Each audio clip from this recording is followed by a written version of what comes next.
tolls, paying tolls. You pay lots of tolls in Tijuana. Thank you. Oh no, the federales are doing some searches over here. Guys, who would have ever in a million years thought I would be doing a Hood Eats in Tijuana? They're searching him. Today is Monday, and I'm finally heading back into the U.S. But before I head back, we're going to head into downtown Tijuana and try out a heavily requested restaurant or place called Telefonica. It's basically a group of food trucks that are all huddled together that have some really unique specialty foods here that a lot of the locals and just stunt riders in town in general have been raving about. Everyone's saying, Brian, you got to go, you got to try this out before you leave. So even though the rest of the guys I was staying with left, I said, screw it, I'm staying and I'm doing a Hood Eats. And I'm going to tell you guys a little bit about the history of Tijuana, but not only that, but even more so how Chicago impacted the drug trade here in Mexico in a huge way that I don't think a lot of people know. Let's just say there's a reason that El Chapo got federally indicted to Chicago. Get some of this gasolina. They say the gas here is dirtier. I don't know though. Everyone brings octane booster. This is my first time pumping my own gas in Mexico. Most of the time they want to do it for you, you know? I got such a heavy backpack on, man. Not shitting you, probably 20-pound backpack, 25.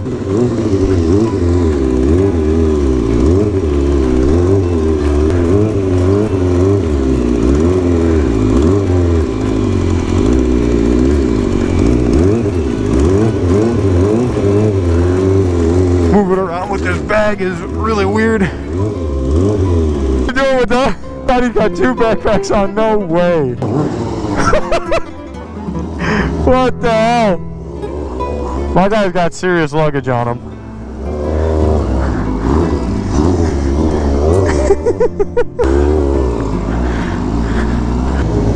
You like that? Thank you. God, he's a madman on his 0304. One of the wildest bikes out there. All chrome, like chrome oil pan, valve covers, wheels, everything. If it's not chrome, it's carbon fiber, and it's real carbon fiber. Ridiculous how much money and just cool stuff is into that bike. 2003, 2004. Oh, beautiful. So guys, what would Hood Eats be without a little bit of history? Tijuana was founded in 1889 as urban development really started to grow here. Mexico annexed it. Oh no, Policia, Harley. The town got the nickname as the Gateway to Mexico, and a lot of people began calling it, and still do call it, TJ to this day. It's no wonder that it began to grow as the cities across the border began to grow, and I'm talking about San Diego and LA. The same interstates and highways that run down here are the same ones up in America. They got the one over here, they got the one over there. The 5 literally leads right into the border crossing. When I was in the military down here in San Diego, we were always forbidden to come down to Tijuana. So it wasn't until after the military that I really started to come down here for touristy type of stuff like riding and, you know, going to the bars and stuff like that for spring break. We were literally at breakfast yesterday, and one of the craziest things I've ever seen happen. A couple dudes with like AR variant type of guns. I think they were 7.62, but they were like on an AR platform, so they already were kind of weird. And the bolts are weird on them, so it already threw me off. Came walking in with civilian clothes and like kind of cleared out the restaurant, you know what I mean? Like made sure it was all safe. And we went outside by the bike. Sure enough, there's another 1 or 2 of them out there. Black Navigator opens up, and this dude, bunch of gold rings and shit with a fanny pack, and his wife and kids get out and go have breakfast inside. And it really occurred to me, I was like, holy shit, that's the fucking cartel, you know? There's like 4 trucks full of these dudes with guns and walkie-talkies and all this shit, all guarding this dude, his wife, and 2 kids to go have breakfast. They're a little bit, you know, on edge because there are so many of us at the breakfast place in the first place. It's stuff like that that'll make you realize like you're not like just a tropical getaway spot. Like it's pretty real around here as far as the drug trade and cartel business goes. Tijuana has been named the most violent city in the world for like the 3rd year in a row. And as far as its population to homicides, it ranks as the highest per capita in the whole world. I think it's got like 1.7 million residents, and it has close to 2,400 homicides a year. That's absolutely insane. Chicago, even in its worst years back in the 90s, never reached over 1,000 homicides per year. It would get to around the 900 mark, but never anywhere to 2,400 homicides a year. That's nuts. nuts. And let me tell you a little bit about how Chicago and Mexico have a really strong linkage together as far as the drug trade. Back in 2012, a low-level drug dealer was busted off the streets of the West Side. Now, this low-level dealer wouldn't talk, but his supplier, Fat Tony, would. And he gave up his distributor, the Flores brothers, from Little Village. Over the course of a multi-year, multi-agency investigation, the Flores brothers recorded dozens of tapped phone calls from their supplier here in Mexico. Who's their supplier? Well, it's El Chapo. They were the key witnesses in gaining a warrant for El Chapo and bringing him to the federal courthouse, talking about all this, riding up along the border. Man, dude. So basically what I'm telling you is because a couple dudes from the west side of Chicago talked to the feds in hopes of getting their jail time reduced, led to the arrest of probably the most well-known drug lord here in Mexico. How does all that tie into Tijuana? Well, Tijuana, just like some of the neighborhoods in Chicago, strategic location right up alongside of the biggest buyer of drugs in the world. It's no secret that cartels here have been battling for the lucrative drug trade that exists because of Tijuana's strategic location. And they are the ones to solely blame for it being the most violent city in the world. Scenes like what happened at breakfast yesterday really do start to make sense when you think of what's really going on down here south of the border. Policia.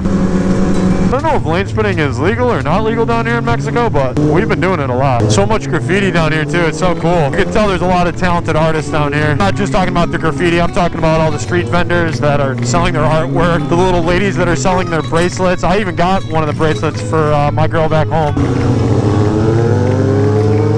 Man, dude, it's rough. A lot of Tijuana's homeless like that are just waiting for the opportunity to cross the border, whether legally or illegally. I know there's a big push on legal entry right now. Oh my God, you're blowing blue. Yeah, woo! This is our first time not riding with the locals either, so we're off on our own on this one, boys. Doing it all for y'all. Can't come to Tijuana and not do a Hood Eats.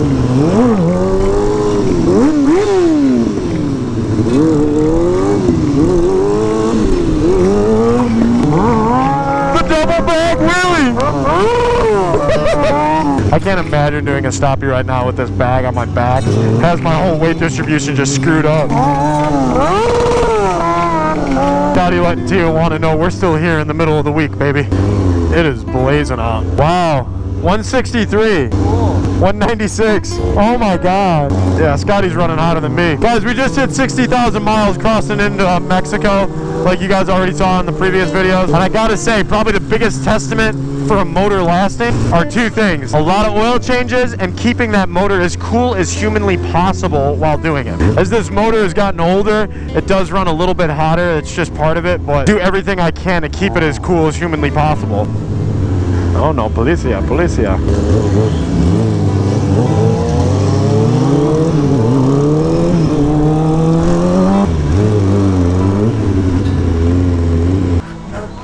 This is crazy, man. I wouldn't think this is, you never guess this is like one of Tijuana's crown jewels. Wow. It really is just a bunch of little food trucks. This is cool. Oh guys, I also feel like I should tell you this too. These prices might seem a little bit steep if we're talking American, but for about every 20 pesos, that's $1. So you gotta divide everything by 20 pretty much. Somewhere around there, it's like 19 or 20. Cocktails. Wow, thank you. Because it's never too early to start in Tijuana, huh? Margarita. Joined by our Mexican friend Neto. No, like you. Oh yeah, whoa, whoa, whoa! Dude, this guy's grilled cheese out of control. Yeah, like the cheese. Got bacon on it, dude. Wow. Brian, bite it. Wow, dude. Thank you. Let's all go around. I want some drinks here. Guys, I know it looks a lot different than most quesadillas, but I'm telling you, this is totally different than any type of quesadilla. Crack into it. Corn, a different kind of cheese I've never seen, lettuce, and a special sauce. I have no idea, man. Absolutely phenomenal, though. Holy crap. I'm gonna be trying a lot of different foods today. Really? Yeah, it's good, but the guy's also... Why, what's it about? Wow. Supposedly the Coca-Cola tastes different down here. Glass bottle, it's a bit way better. Real sugar. Because it's real sugar, exactly. Bad for your health, but Bad for your health, but good for your soul. good for your soul. Y'all got tacos. I can't believe we have more food, man. I'm fucking stuffed. Is that three of them? Border. I know you got 3. What's up, dude? Guys, I gotta say, those were some of the best tacos and probably the best quesadilla I've ever had in my life. The different kinds of cheeses they were bringing on, the grilled cheese too. Come on. This one's definitely up there with some of the best food I've had as far as Hood Eats goes. Neto doesn't have his luggage. Freaking local though. He's just bringing us to the border. We're gonna see how hard it is for a U.S. citizen to get back into America. I know it's a lot harder than getting into Mexico. I think we need all of our paperwork too, like registration, insurance, and all that stuff. Definitely ID. I don't think you need a passport to get back in. At least I hope not. Look at this, man. Cutting right to the front of the border. See if we need anything. Get some souvenirs. Hang out here, say our goodbyes. Where are we? Yeah, this is the line that we crossed in with the bus, is this one. This is the line I crossed in 4 years ago, yeah. It was the worst one. So like I was saying, so many good artists out here, man. The artwork and stuff is just next level. But yeah, you will spend all freaking day in this borderline. I've heard people staying in it for 12, 18 hours. Ponchos, statues. Harley Davidson poncho. That's what you need. All I have is $5. This is all I have. Yeah, that's all I have. Oh, no thank you. No thank you. Crossing the border. Oh, no thank you. Yeah, and water. How much for the Gatorade? How much for this? Oh, salsa. I can okay. These guys trying to sell me statues like I can fit anything else on my bike. My back's killing me from wearing this backpack already. Just cool to see the Mexican heritage here. Good churros, huh? Tony Montana. I've seen so much El Chapo and Tony Montana art out here. It's crazy. Thank you, brother. Good to see you, man. Hey, come to Chicago this year, no? Yeah, I will. Can you? July. Please. Yeah. Please. Yeah. He wants a picture? Here, come up.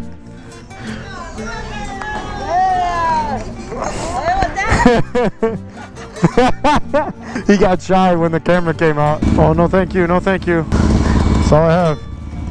Thank you. Who would ever thought I'd start Hood Eats in one country and finish it in another, but here we go.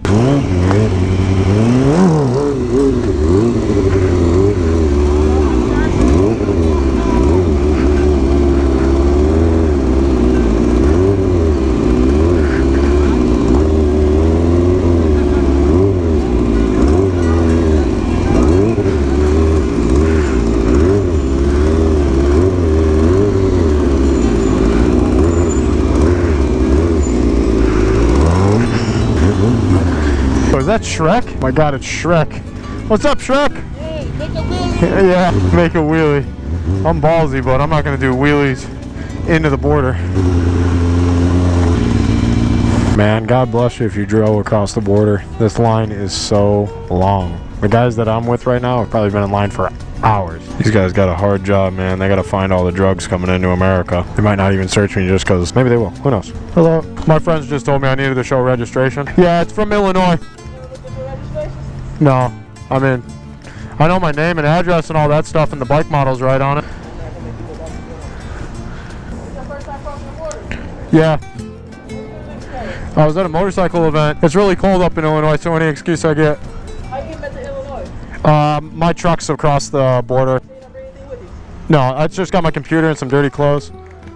Thank you. You didn't ride that clap box all the way from Illinois. It was all secondary inspection. Just like that, crossed the border with no passport, ID, and a temporary plate. Alright guys, what an absolutely epic Hood Eats. What an epic weekend, but I'm glad that I got to do a Hood Eats for you guys. If you guys are new to the series, make sure to give it a big fat like and check it out. I'll link it right up there. This is episode 33. Crazy how many of these we've been doing. If you guys like the video, make sure to give it a big fat like. If you're new here, please do hit that subscribe button. And if you want to help out the channel in that extra way and help me continue to travel, the link for my Patreon is down in the description. It really does help out in a major way when we're doing all types of crazy stuff like this. As always guys, this is your least favorite motovlogger, Brian636.